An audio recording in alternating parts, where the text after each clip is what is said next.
Olá!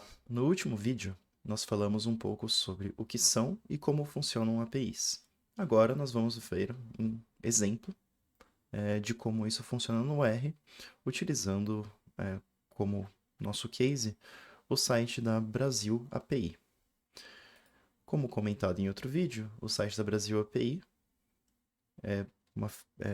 permite que a gente acesse a documentação dessa API, que tem acesso a diversos endpoints diferentes a respeito de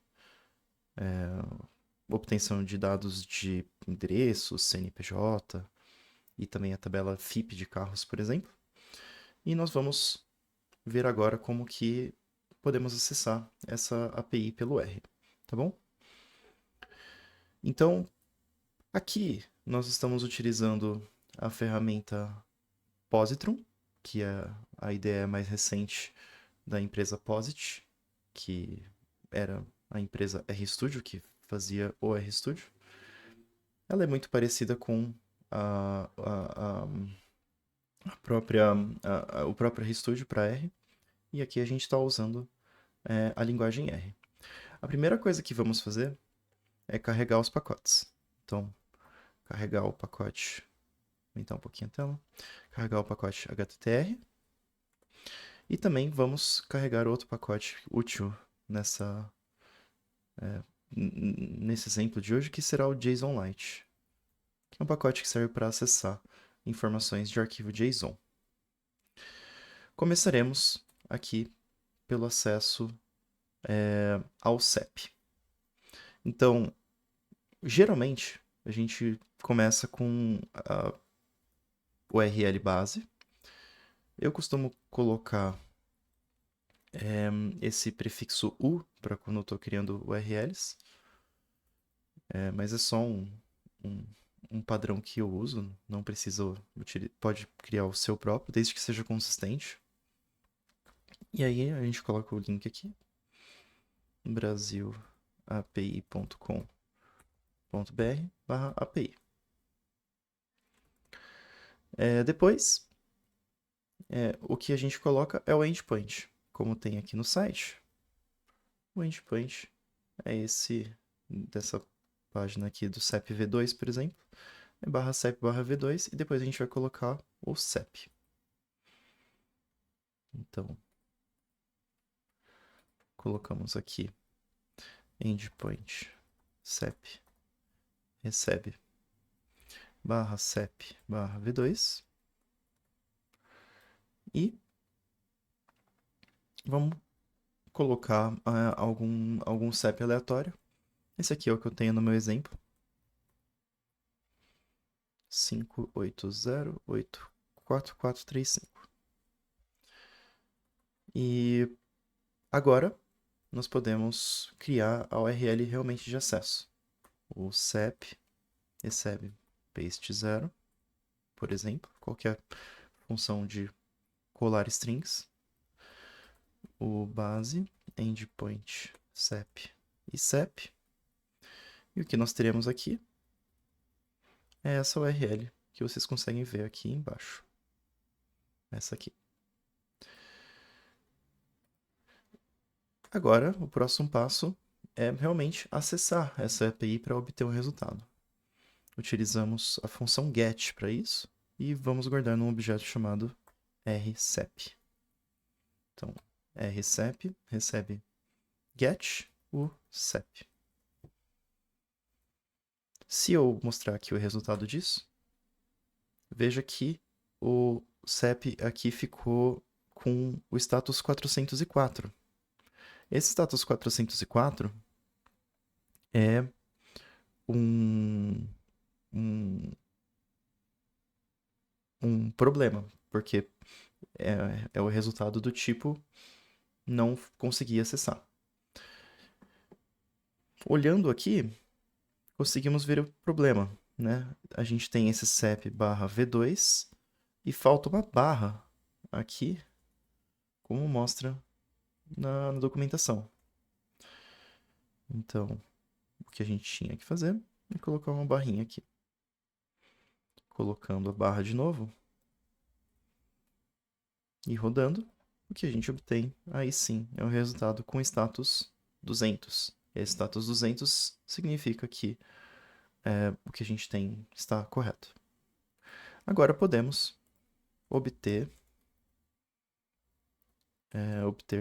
os resultados a partir da chamada. Como são esses resultados? A gente obtém usando a função content, recep. E essa content recep vai me passar quais são os resultados dessa busca. Então ele está me falando que esse CEP corresponde ao estado da Paraíba, na cidade de João Pessoa, nessa vizinhança, nesse bairro, né? Essa rua, e esse é o serviço onde isso foi buscado. E no caso aqui a gente não tem as coordenadas, né, de latitude e longitude disponíveis nessa busca. Como que a gente pode... E isso aqui é uma lista, né? Dá para notar que isso aqui é uma lista. E dá para a gente acessar esse resultado de outras formas, usando a função content ainda. Se eu colocar content recep com o parâmetro s igual a text, o resultado é o texto que vem da saída, né, do resultado da chamada, que está num formato que é o formato JSON. Né? Dá para ver aqui que ele está nesse formato onde a string começa com essa chavinha e aí tem esses pares, né, de nome e valor, né? Essas barras invertidas aqui é por conta da string, né? Tanto que se a gente fizer um cat disso, aí ele vai imprimir exatamente o resultado como texto, tá? Eu vou tirar esse cat aqui agora. Também é possível acessar o resultado de outras formas, como raw. Esse raw ele vai retornar um vetor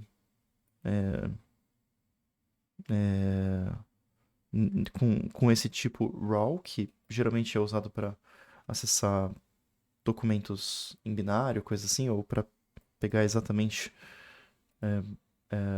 alguns aspectos que pelo texto não daria para pegar. Pouco usado. E também tem o parsed.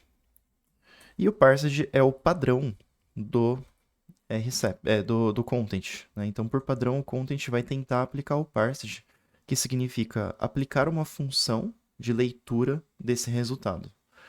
Qual função que ele vai aplicar para obter esse resultado? Depende.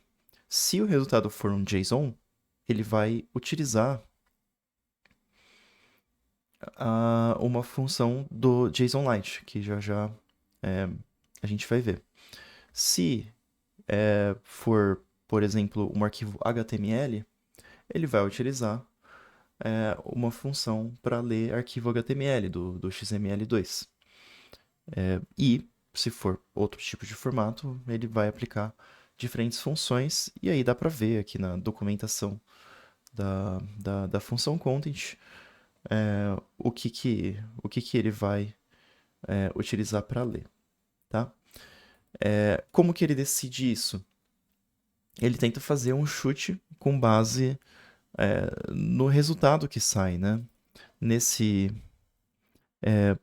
Nessa saída response, a gente tem esse content type. E a partir desse content type é identificado esse item aqui, que é o MIME type, que pode ser utilizado para fazer a leitura. Pode ser que o site retorne algum formato inconsistente aqui, pode ser também que algum conflito aconteça na hora de fazer a consulta, e pode ser que ele erre nessa busca. Por isso que a gente tem o raw e o text para ajudar. Tá? No caso aqui, ele está aplicando a função do JSONLite e está transformando isso aqui em uma lista do R.